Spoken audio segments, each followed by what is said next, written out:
우리에게 주신 하나님의 말씀 열왕기하 7장 1절에서 20절까지 말씀입니다. 열왕기하 7장 1절에서 20절까지 말씀입니다.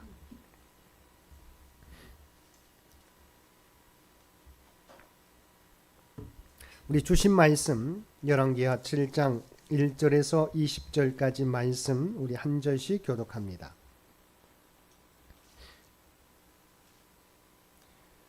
엘리사가 이르되 여호와의 말씀을 들을지어다. 여호와께서 이르시되 내일 이맘때 사마리아 성문에서 고운 밀가루 한 서아를 한 세겔로 매매하고 보리 두 서아를 한 세겔로 매매하리라 하셨느니라.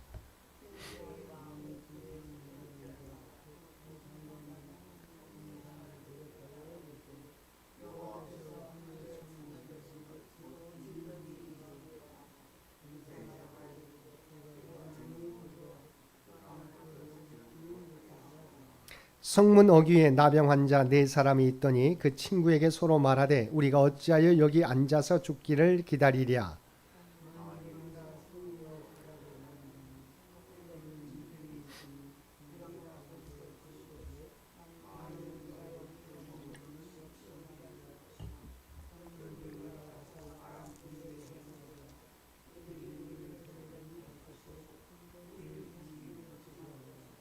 아람 진으로 가려하여 해질 무렵에 일어나 아람 진영 끝에 이르러서 본즉 그곳에 한 사람도 없으니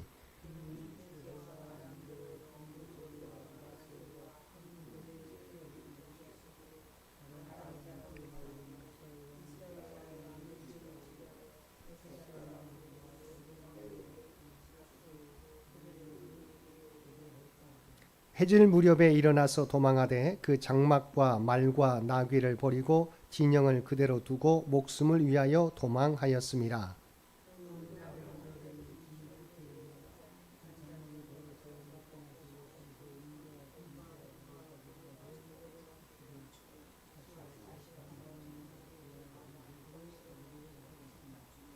나병 환자들이 그 친구에게 서로 말하되 우리가 이렇게 해서는 아니 되겠도다. 오늘은 아름다운 소식이 있는 날이거늘 우리가 침묵하고 있도다. 만일 밝은 아침까지 기다리면 벌이 우리에게 미칠지니 이제 떠나 왕궁에 가서 알리자 하고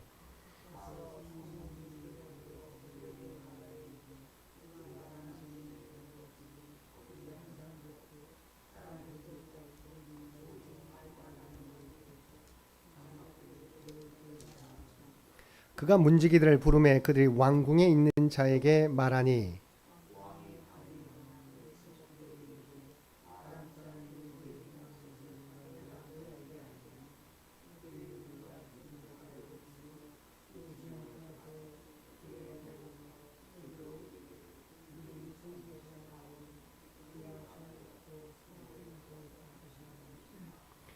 그의 신하 중 한 사람이 대답하여 이르되 청하건대 아직 성중에 남아있는 말 5마리를 취하고 사람을 보내 정탐하게 하소서. 그것들이 성중에 남아있는 이스라엘 온 무리 곧 멸망한 이스라엘 온 무리와 같으니이다 하고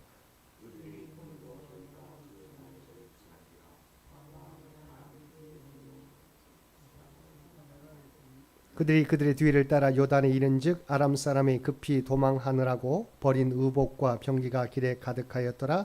사자가 돌아와서 왕에게 알리니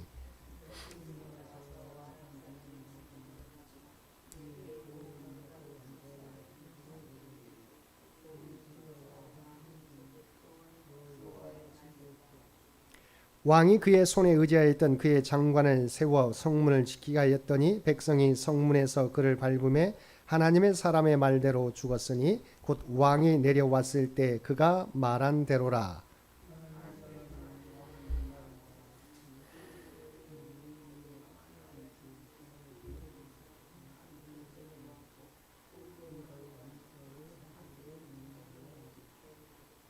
그때 이 장관이 하나님의 사람에게 대답하여 이르되 여호와께서 하늘의 창을 내신들 어찌 일이 있으랴 하며 대답하기를 내가 내 눈으로 보리라 그러나 그것을 먹지는 못하리라 하였더니 그의 장관에게 그대로 이루어졌으니 곧 백성이 성문에서 그를 밟음에 죽었더라. 아멘. 오늘도 말씀과 기도로 목요일 하루를 시작하는 우리 모든 성도들 가운데 하나님의 놀라운 은혜가 언제나 함께하여 주시기를 주님의 이름으로 간절히 축원드립니다. 오늘 동독할 말씀은 열왕기하 6장에서 8장 19절까지 말씀입니다. 그리고 오늘 살펴볼 말씀은 열왕기하 7장의 말씀입니다. 7장 1절은 바로 앞절에서 여호람 왕이 엘리사에게 모든 재앙의 원인이 여호와께로부터 말미암은 것인바 어찌 더 여호와를 기다릴 수 있겠느냐고 원망한 데 대하여 엘리사가 하루 후에 사마리아 성의 식량난이 해결될 것이라고 예언하고 있습니다. 2절은 엘리사의 사마리아 구원 예언에 대하여 여호람의 한 장군이 불신하고 비웃었다가 저주를 받는 내용입니다. 여기 나오는 여호람의 장관은 하나님께서 내일 사마리아 성의 식량난을 해결해 주실 것이라는 엘리사의 예언을 믿지 못하였습니다. 그리하여서 여호와께서 하늘의 창을 내신들 어찌 이런 일이 있으리요라고 불신앙적인 말을 하였습니다. 이에 대해 엘리사는 그 장관을 향하여 내가 내 눈으로 보리라 그러나 그것을 먹지는 못하리라고 저주하였습니다. 이 엘리사의 저주대로 그 장관은 비록 이스라엘의 식량난이 해결되는 것을 보기는 하였지만 식량을 구하기 위해 몰려든 백성들에게 짓밟혀 죽음으로써 식량을 먹어보지는 못했습니다. 3절에서 11절까지 말씀은 아람 군대가 하나님의 역사하심으로 말미암아 퇴각한 사실과 이 소식이 나병 환자들에 의해서 성내에 전파된 사실을 다루고 있습니다. 먼저 3절과 4절은 사마리아 성문 어귀에 있던 4명의 나병 환자들이 굶주림을 견디다 못해 아람 군대에 투항하기로 의견을 모은 사실을 보도하고 있습니다. 다음으로 5절은 나병 환자들이 투항하기 위해 해질 무렵 아람 군대의 진영으로 갔으나 그들의 진영이 비어 있음을 발견하였습니다.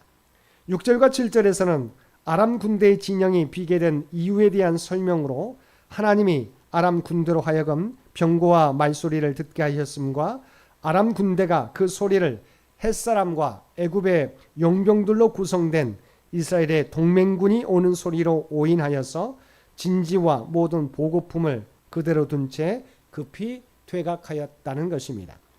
8절에서 11절은 4명의 나병 환자가 빈 아람 진영을 노력하여 감추었다가 자신들의 행동이 옳지 않음을 깨닫고 아람 군대의 퇴각 사실을 사마리아 성에 보고한 사실을 보도하고 있습니다. 여기서 주목할 것은 이스라엘은 이처럼 멸망의 위기에서 구원을 받게 되었습니다.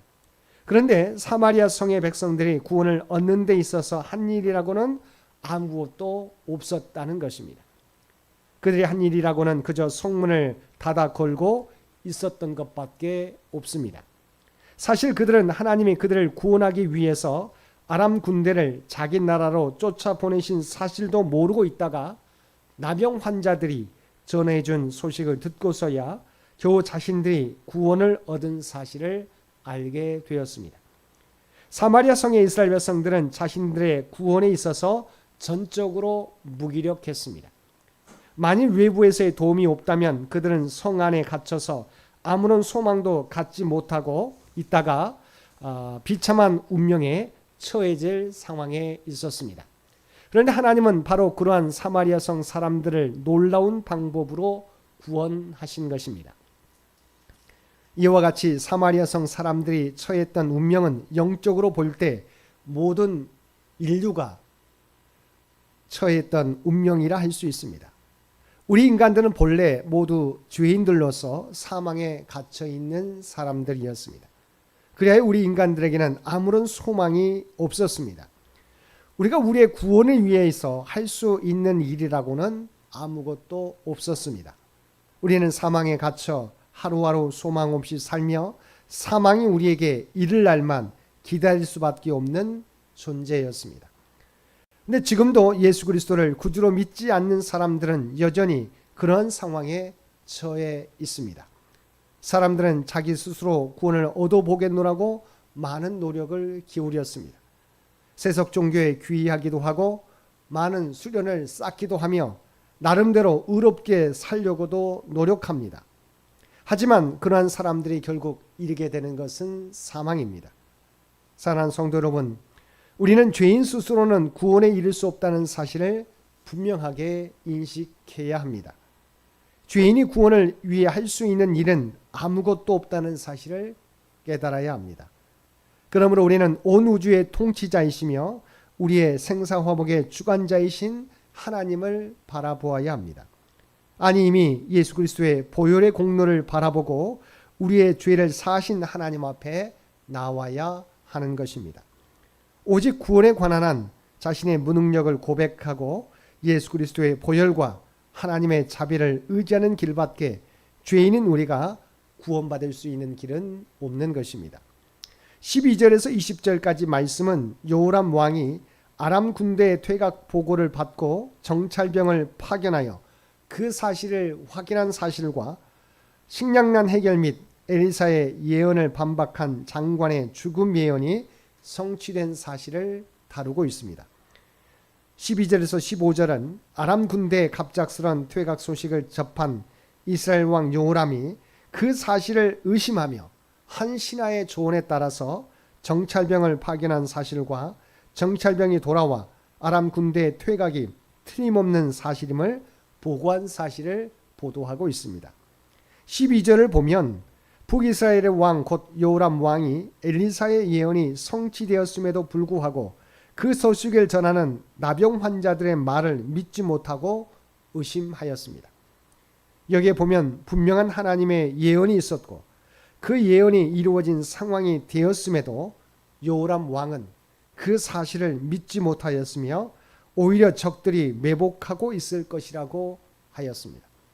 즉 하나님의 능력으로 인해서 아람의 군대는 이미 오래전에 도망하였는데도 여호람 왕은 하나님의 말씀에 대한 의심과 불신앙 때문에 진실을 발견하지 못하고 있었던 것입니다. 16절과 17절은 아람 군대의 퇴각이 기정사실임을 알게 된 이스라엘 백성들이 아람 군대의 진으로 가서 노력함으로써 식량난 해결과 관련한 엘리사의 예언이 성취된 사실과 아울러서 엘리사의 예언을 믿지 못하였다가 엘리사로부터 죽으리라는 예언을 들은 장관이 죽음으로써 엘리사의 예언이 모두 성취된 사실을 보도하고 있습니다. 끝으로 18절에서 20절은 엘리사의 두 예언이 성취된 사실을 다시 반복하여 강조적으로 보도하고 있습니다. 여기서 열왕기하의 저자가 엘리사의 예언의 성취를 반복적으로 기록하여 강조하고 있는 것은 하나님의 말씀은 반드시 성취된다는 사실을 강조해서 열왕기하의 독자들로 하여금 하나님의 말씀을 더욱 신뢰하게 하기 위함입니다. 사랑하는 성도 여러분, 이처럼 사마리아 성의 구원은 철저하게 하나님의 은혜 때문입니다. 우리의 구원도 마찬가지입니다. 그러므로 우리가 자랑할 것은 아무것도 없습니다. 우리는 하나님이 베푸신 은혜만을 자랑하고 찬양해야 할 것입니다. 오늘도 우리에게 베풀어 주신 모든 은혜가 하나님의 은혜인 것을 기억하고 언제나 감사하며 살아가는, 그리고 하나님의 말씀을 언제나 신뢰하며 살아가는 저와 여러분 모두가 되시기를 주님의 이름으로 간절히 축원드립니다. 함께 기도드리겠습니다. 사랑하는 충만하신 아버지 하나님, 우리에게 베풀어진 모든 것은 하나님의 은혜뿐인 줄 믿습니다. 언제나 하나님의 은혜에 감사하며 살아가는 저희 모두가 되게 하여 주옵소서. 그리고 우리에게 주어진 은혜를 가지고 오직 하나님의 나라와 의를 구하는 데 사용하며 살아가는 우리 모두가 되게 하여 주옵소서. 우리가 어떤 상황 가운데 처해 있을지라도 하나님의 말씀을 신뢰하고 믿음 가운데 전진해 나갈 수 있는 참된 믿음의 백성들 모두 되게 하여 주옵소서. 오늘도 이 나라와 이 민족을 기억하여 주시고 오직 하나님의 뜻 가운데 통치하시고 인도하여 주시기를 원합니다. 100주년을 준비하며 나아가는 창현재단을 기억하여 주시고 여기까지 이른 것이 오직 하나님의 은혜임을 고백하며 감사하며 또한 그 은혜에 합당하게 다음 선교 100년을 준비하는 데 부족함이 없도록 우리 모두에게 하나님의 지혜와 능력을 부어 주시옵소서. 육신의 연약함 가운데 살아가는 죄의 백성들, 아버지 하나님, 연약함 가운데 있지만 하나님께서 그들과 함께한다는 사실을 의심하지 않게 하여 주옵소서. 연약함 가운데서도 하나님을 예배하는데, 하나님께 기도하는데 멈추지 않는 주의 백성들 모두 되게 하여 주옵소서. 오직 주님께 간구함으로 놀라운 하나님의 치유와 회복을, 또한 평안을 경험하는 주의 백성들 모두 되게 하여 주옵소서. 다음 세대 미래 주역들인 사랑하는 자녀손들을 위해 기도드립니다. 아버지 하나님, 어두워져가는 세상 가운데서도 그들이 하나님을 향한 믿음이 약해지지 않게 되길 원합니다. 늘 하나님을 바라보며 하나님과 동행하며 또한 그들에게 주신 꿈과 비전을 준비하여서 이루어가는 주의 백성들 모두 되게 하여 주시옵소서. 특별히 가정의 달을 보내고 있습니다. 우리에게 허락해 주신 믿음의 가정들을 믿음 가운데 온전히 세워갈 수 있는 주의 백성들 모두 되게 하여 주옵소서. 오늘도 우리가 하나님의 구원받은 백성이라고 하는 정체성을 가지고 살아가게 하여 주시옵소서. 그리하여 우리가 발을 딛고 살아가는 삶의 현장 가운데 그리스도의 아름다운 향기와 선한 영향력을 나타내며 살아가게 하여 주옵소서. 이 모든 간구 우리를 구원하여 주신 예수님의 이름으로 간절히 기도드리옵나이다. 아멘. 여러분 기도